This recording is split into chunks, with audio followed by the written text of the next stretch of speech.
Hello, everyone. Myself Dr. Sandhya, and I welcome you all in my YouTube channel. Today, we will discuss about Paschen-Beck effect. Student Paschen-back effects पहले हमने अभी किया हुआ है normal Zeeman effect जो starting हमने की थी और एनामलस जिमन इफेक्ट इन दोनों में डिफरेंस है वो हमने डिस्कस किया था लास्ट वीडियोस में एंड आज हम डिस्कस करते हैं Paschen Back effect. Anomalous Zeeman effect is observed in the presence of weak magnetic effect.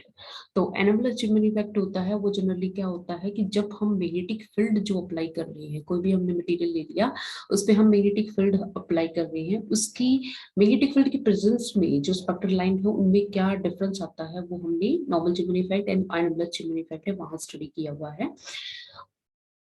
When the magnetic field is strong, then the internal magnetic field due to the spin and the orbital motion of the electron, the coupling between L and S broke down. ठीक है, हम कहते हैं कि जो magnetic field होता है किसी भी एटम के अंदर वो उसका कंट्रीब्यूशन होता है दो टाइप का. ठीक है, एक तो स्पिन के अबाउट वो जो रोटेट कर रहा है, स्पिन एंगुलर मोमेंटम की हम बात करते हैं, और एक क्या होता है कि जो अपने न्यूक्लियस के अराउंड को ऑर्बिट में मूव कर रहा होता है. ठीक है, तो ये दोनों जो मोशन होते हैं वही तरह से जो मतलब इंटरनल मैग्नेटिक फील्ड होता है किसी भी एटम का, उसके लिए वो दोनों क्या करते हैं कि कंट्रीब्यूट करते हैं. एल एंड आपका क्या है एस. ठीक है, एल होगा वो क्या होगा ऑर्बिटल मोशन के कोरस्पॉन्डिंग है, और एस है वो हमें कंट्रीब्यूशन देता है किसका, स्पिन का. तो क्या है कि when the magnetic field is strong, अगर हम मतलब स्ट्रॉन्ग मैग्नेटिक फील्ड है वो अप्लाई कर रहे हैं, जैसे अब तक हमने नॉर्मल मैग्नेटिक फील्ड या फिर हम कह सकते हैं कि वीक मैग्नेटिक फील्ड है उनकी इफेक्ट को स्टडी किया था, तो पास्चन-बैक इफेक्ट में हम स्टडी करेंगे कि जो एटम है कोई भी उसका मतलब एक तरह से जो ऑर्बिटल मोशन और स्पिन जो कंट्रीब्यूशन होता है किसी भी इलेक्ट्रॉन के कोरेस्पॉन्डिंग, उनका जो इफेक्ट है उससे ज्यादा अगर हम एक्सटर्नल मैग्नेटिक फील्ड है वो अप्लाई कर रहे हैं तो क्या होगा.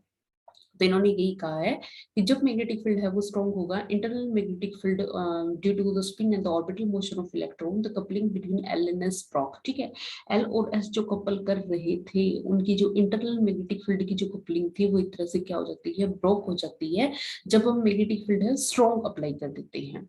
As a result, L and S start process independently around the B with the different larger angular speed. ठीक है, this is called the Paschen-Beck effect.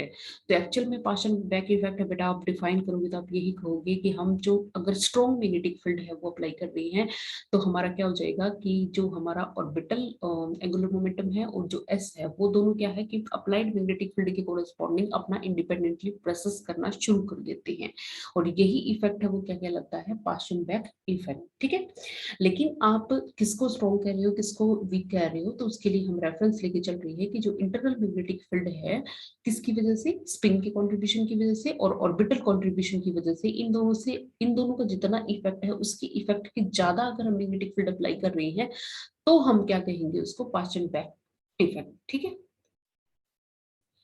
on applying quantum condition, the projection of L star on the B, take the integral value ml is equal to plus L2 minus L. ठीक है, अब जो B है अगर हम projection की बात करते हैं तो L हो गया, L का प्रोजेक्शन B के ऊपर जो होगा उसके लिए भी कुछ इंटीग्रल वैल्यू होंगी, उसको हम डिनोट करेंगे ml से, और वो जो पॉसिबल वैल्यूज होंगी वो क्या होंगे, माइनस L से लेकर प्लस L तक. ठीक है, उसके बाद the projection of S star on the B, take the two integral value ms is equal to plus 1/2 and आपका minus 1/2. तो प्रोजेक्शन है S का B के ऊपर, उसके लिए दो पॉसिबल वैल्यू होंगे, सिर्फ एक +1/2 और एक आपका क्या है -1/2.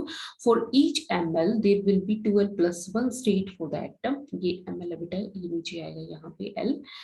For each ml there will be 2 into 2l plus 1 state of the atom. ML के लिए जो मतलब स्टेट की अगर हम बात करेंगे तो वो कितनी होगी, 2 into 2l plus 1 स्टेट होगी.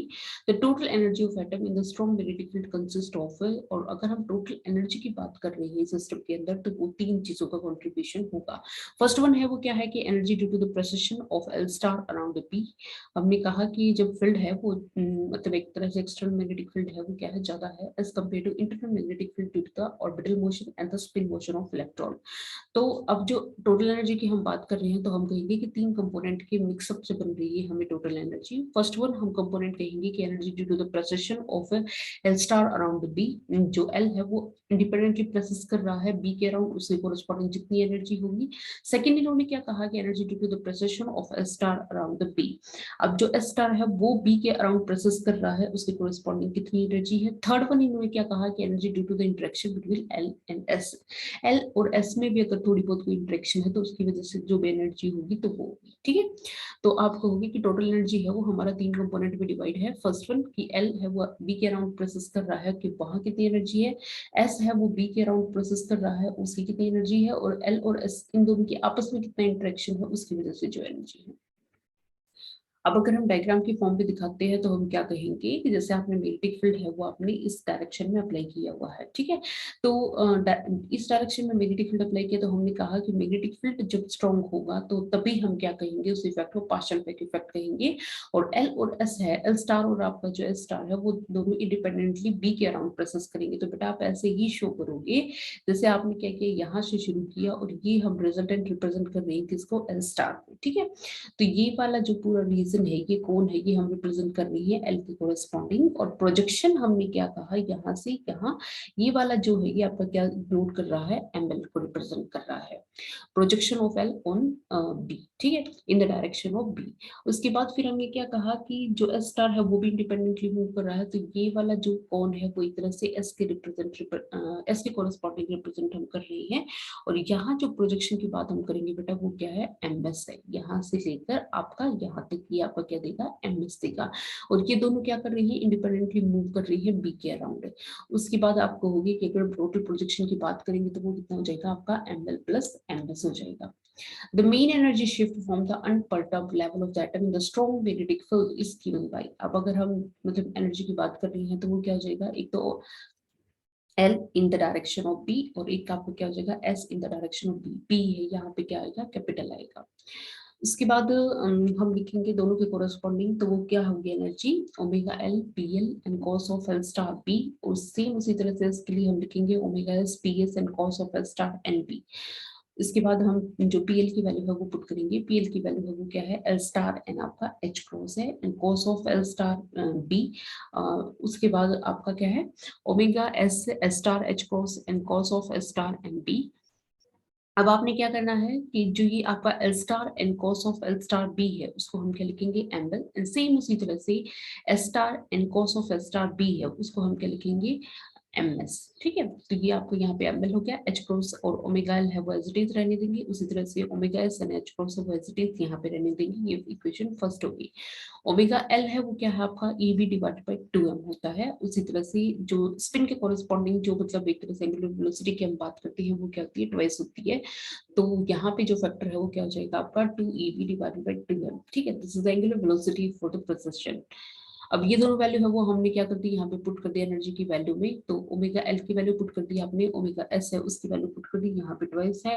M L as it is रहेगा, एच क्रॉस दोनों में है और यहाँ पे क्या हो जाएगा आपका एम एस हो जाएगा। अब हम कॉमन ले सकते हैं E B H cross divided by 2m, तो यहाँ पे आएगा M L plus 2ms। ml plus 2ms is called the strong field quantum number and take only integral value। जैसे हमने कहा कि ml के लिए कुछ पॉसिबल वैल्यू है, ms है उसके लिए कुछ कॉरेस्पॉन्डिंग वैल्यू है। और सेम उसी तरह से हम क्या कहेंगे कि कुछ सिलेक्शन रूल्स है वो फॉलो होंगे कि डेल्टा ml है उसके लिए वो क्या है, दो ही चीजें पॉसिबल है उसके लिए। एक आपकी वैल्यू क्या हो सकती है 0 और दूसरी पॉसिबिलिटीज है कि आइदर +1 और -1। ms है उसके लिए सिलेक्शन रूल सिर्फ इतना ही है कि that will be 0, delta ms is equal to 0। तो इन दोनों का जो कंबाइंड हमने कहा कि डेल्टा ml प्लस 2ms है वो पॉसिबल वैल्यूज कितनी होंगी, 0 और +-1 हो जाएगा। The term shift in the wave number is given by, और अगर हम टर्म शिफ्ट की बात करते हैं तो क्या हो जाएगा, minus delta T is equal to delta E जो भी energy divide by H C. ठीक है, तो हम इसको एच से डिवाइड करेंगे तो ये आपका क्या मिल जाएगा आपको, ml plus 2ms and E B divided by आपका क्या है, एच क्रॉस ओपन कर लो तो बेटा h डिवाइडेड बाई 2 पाई ठीक है। तो एच सी यहाँ नीचे एच सी से डिवाइड करोगे, एस एस कैंसिल, सी एक्स्ट्रा आ जाएगा और 2 पाई से मल्टीप्लाई करोगे तो आपका क्या आ जाएगा 4 पाई एम आ जाएगा। इक्वेशन क्या होगी, थर्ड होगी। अब हम क्या कहेंगे कि ये एनर्जी सिर्फ किसकी वजह से थी, कि interaction of L in B, ठीक है, interaction of L S star in the B, ठीक है।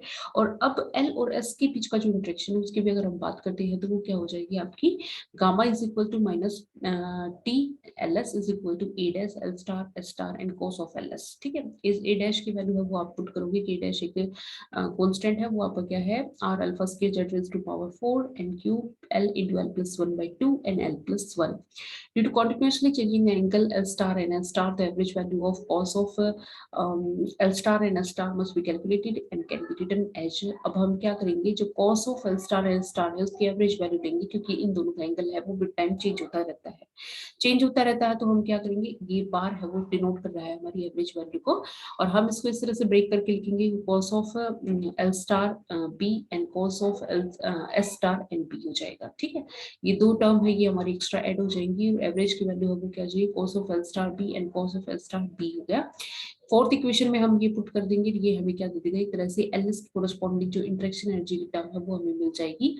इसको हम सिंप्लीफाई करके लिख सकते हैं L star and cos of L star B, ये हमें क्या देगा एम एल, और S star and cos of S star B वो हमें क्या देगा एम एस।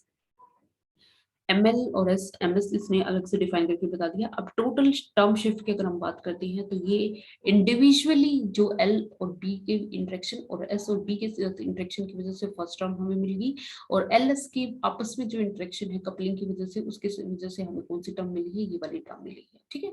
तो दोनों का एडिशन हमें क्या दे देगा, एक तरह से टर्म शिफ्ट दे देगा। और अगर हम एनर्जी की टर्म वैल्यू की बात करते हैं तो हम क्या करेंगे, टी नोट माइनस जो ये दोनों वैल्यूज हैं वो हम क्या कर देंगे, यहाँ पुट कर देंगे, यहाँ पुट करेंगे तो ये दोनों क्या आ जाएंगी, नेगेटिव साइन में आ जाएगी, और ये फाइनल हमें क्या मिल गई, एक तरह से एनर्जी मिल गई। टी नोट है बेटा वो आप क्या बताओगे कि टी नोट एक तरह से एक हाइपोथेटिकल सेंटर है। उसके बाद हम देखते हैं कि इंटरेक्शन एनर्जी में कोई भी इंटरेक्शन की वजह से कितना शिफ्ट आया है वो हम आगे नेक्स्ट जो टर्म्स होती है उनकी हेल्प से देखते हैं। तो ये थी इंटरेक्शन एनर्जी किसके लिए, पास्चन बैक इफेक्ट के लिए, ठीक है। तो पास्चन बैक इफेक्ट में सिर्फ इतना ही बताना आपको कि जो मतलब एक तरह से मैग्नेटिक फील्ड हम अप्लाई कर रही है वो एक तरह से इलेक्ट्रॉन का जो खुद का इंटरनल मैग्नेटिक फील्ड है due to orbital motion and the spin motion, उनकी वजह से उनके कंपैरिजन में जो अप्लाइड मैग्नेटिक फील्ड है वो क्या होता है, ज्यादा होता है, ठीक है। और ज्यादा होगा तो उसकी वजह से फिर क्या हो जाएगा कि इन दोनों की जो कपलिंग है वो एक तरह से ब्रेक हो जाती है, और ब्रेक होने के बाद एल और एस हम क्या होंगे, इंडिपेंडेंटली प्रोसेस करना शुरू कर देते हैं। फिर आपको सिंपली क्या करना है कि उसकी कोरस्पॉन्डिंग एनर्जी है वो फाइंड आउट करनी है, सिलेक्शन रूल्स आपको बतानी है। एनर्जी फाइंड आउट करोगे तो आपको होगी कि 3 पार्ट्स उनका कंट्रीब्यूशन है, एक एस के अराउंड प्रोसेस कर रहा है तो कोरस्पॉन्डिंग कितनी एनर्जी होगी, एस बी के अराउंड प्रोसेस कर रहा है तो वहाँ इंटरेक्शन एनर्जी कितनी होगी, और इंटरेक्शन एनर्जी एल और एस में अगर कोई भी कपलिंग है तो उनकी वजह से कितनी होगी। फिर हमें क्या करना है, दोनों को कंबाइन करके टोटल एनर्जी है वो फाइंड आउट कर देनी है। बस पार्शियल बैक इफेक्ट में बेटा इतना ही था। आई जस्ट होप कि आपको टॉपिक समझ में आया होगा। वीडियो अगर अच्छी लगी तो आप लाइक कर सकती हैं, अपने फ्रेंड्स के साथ शेयर कर सकती हैं, और चैनल को सब्सक्राइब कर सकती हैं। Thank you.